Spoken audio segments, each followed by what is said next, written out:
Tennyson King, what a name. Like, it's not your given name. Did you choose this? Yeah, middle name and is my dad's name. So you mentioned in one of the team meetings that we had that you don't really live anywhere. Yeah, that's partially true. Just kind of travel around. Yeah.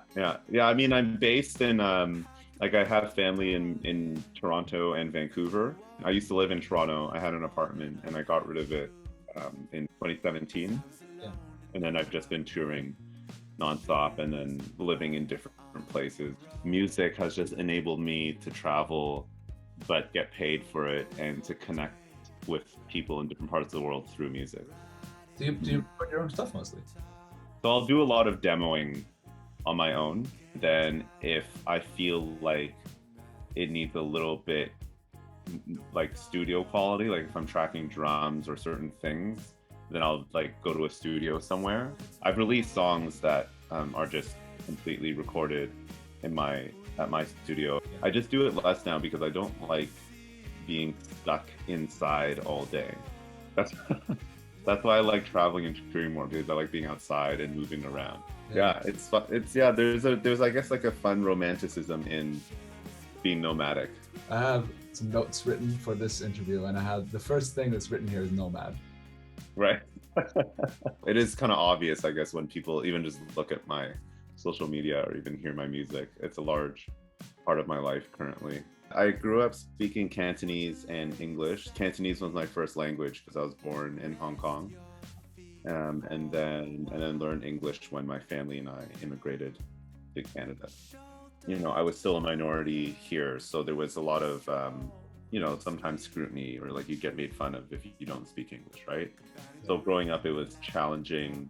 I realized this now as an adult, thinking back on my youth, right? That it was challenging to kind of keep it and be proud of it when you're young and when you're just trying to fit in, right? But now, like in the past 5-6 years, I've been reconnecting with my culture and trying to learn my native language even better, and even singing and performing in it as well. Yeah, and you have a few songs in Cantonese. Yeah, in Mandarin actually. So those songs. Oh, okay. Yeah, so those songs Mandarin. So the difference, I mean, not everyone knows, which is totally cool. So like Cantonese is mostly is spoken in Hong Kong and the Guangdong province in China, and then everywhere else in mainland China speaks Mandarin. And so Mandarin is actually like my third language. So I don't speak it super fluently yet, but it's an easier language to sing in. Yeah, Cantonese has like 6 tones, and then Mandarin only has 4. So with Mandarin, it's just easier to sing because you don't have to worry about the tones of each word as much affecting your melody. When I decided that I was going to start singing in Chinese, I was like trying to figure it out, and like Cantonese was pretty hard. So I just started learning Mandarin, like pop, like Mando pop songs. And I was like, oh, this is actually easier to do. And because I was touring in China more, and my goal was to like get my Chinese Mandarin stronger, so that when I'm touring there, I can connect with the audience more. Yeah. And it's just a larger country, so there was just more opportunity there, right? So yeah, I started doing that, but I am now like also trying to sing in Cantonese too.